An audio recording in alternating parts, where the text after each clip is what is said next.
और हमने आज पढ़ा था मशीन लर्निंग के बारे में। मशीन लर्निंग में क्या क्या है, सुपरवाइज्ड लर्निंग क्या है, अनसुपरवाइज्ड लर्निंग क्या है, और रीइंफोर्समेंट लर्निंग क्या है। सुपरवाइज्ड लर्निंग मतलब होता है learn from label data.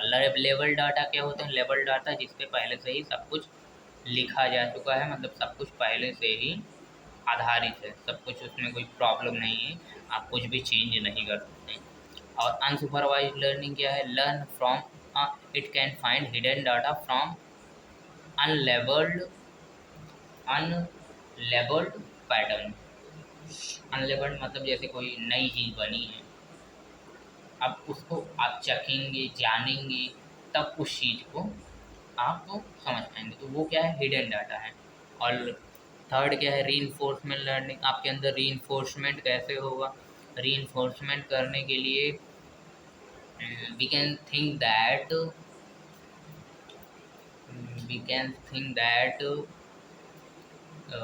if we can take any task, and when we can fulfill,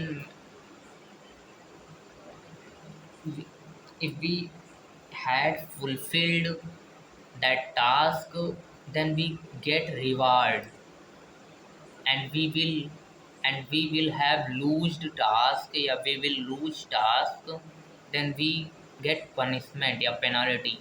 तो when we give when we when we accept when we when we accept when we gain when we accept when we gain penalty, then we have a inconvenience increase,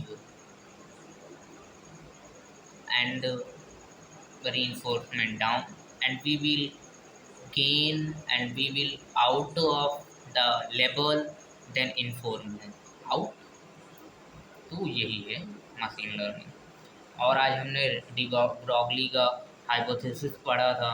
de Broglie hypothesis क्या होता है, तो de Broglie hypothesis de Broglie hypothesis de Broglie hypothesis आपको कैसे बताएं। De Broglie hypothesis का simple फंडा है कि वेवलेंथ फाइंड करना है। जैसे पेन है, nothing, it's have a wave, फेंका, एक वेव क्रिएट हुई नीचे की साइड, बट हम उसकी इमेज एकदम एक्चुअली फाइंड नहीं कर सकते कैसे क्रिएट हुई कैसे नहीं क्रिएट हुई।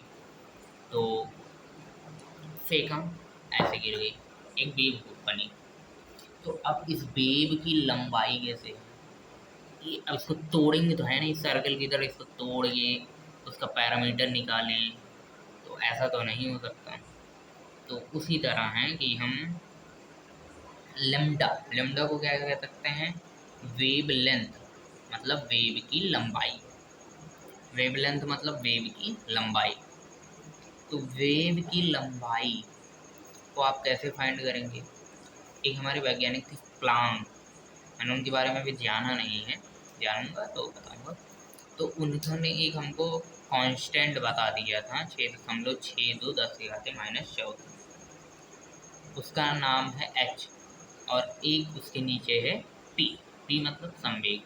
कोई वेव या कोई कण है, उसके अंदर कुछ मास होगा, और मास अगर चलेगी तो अपने से डिस्प्लेस होगी, या एंगल पे डिस्प्लेसमेंट होगा तो उसे एंगुलर डिस्प्लेसमेंट कहेंगे। Rate of angular displacement is called angular velocity. तो एंगुलर वेलोसिटी होगा, तो मास है और वेलोसिटी भी है तो पी हो जाएगा। अगर कोई चीज़ में मास है और वेलोसिटी है तो वो क्या होगी, पी होगी। तो मास है और वेलोसिटी है तो पी होगी, तो लेमडा एच अपॉन पी। और जब मान लीजिए कण है, वेव है, मास है, वेलोसिटी है, इसकी मास और वेलोसिटी को नाप लेंगे तो उस हिसाब से कोई चीज़ भारी है, वो ज़्यादा दूर नहीं है, पतली है, ज़्यादा तेज है, तो मास और वेलोसिटी डिपेंड कर जाएगी कि नहीं, वही चीज़ इन्वर्सली हो जाएगी।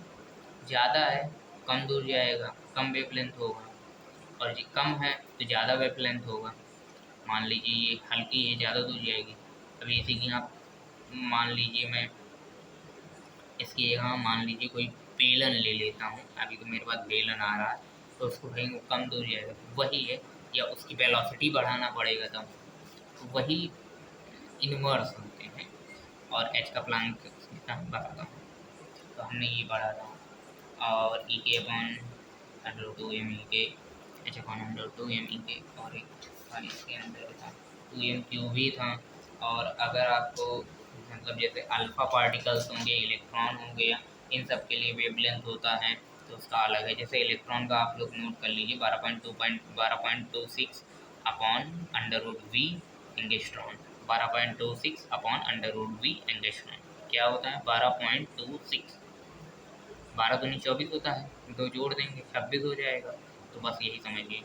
तो 12.26 अपॉन रूट बी एंगस्ट्रॉम, ये चीज हो गया खत्म। आज हमने एक एक्सपेरिमेंट करा था।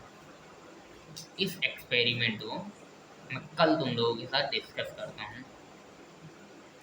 तो एक्सपेरिमेंट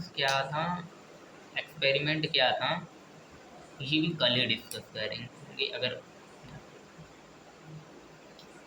और प्रोग्रामिंग लैंग्वेज के बारे में पढ़ा था। फर्स्ट प्रोग्रामिंग लैंग्वेज कौन सा था, फर्स्ट कंप्यूटर 1945 में आया था। प्रोग्रामिंग लैंग्वेज का विकास ये पिछले 2 डिकेड में ज़्यादा हो पाया है।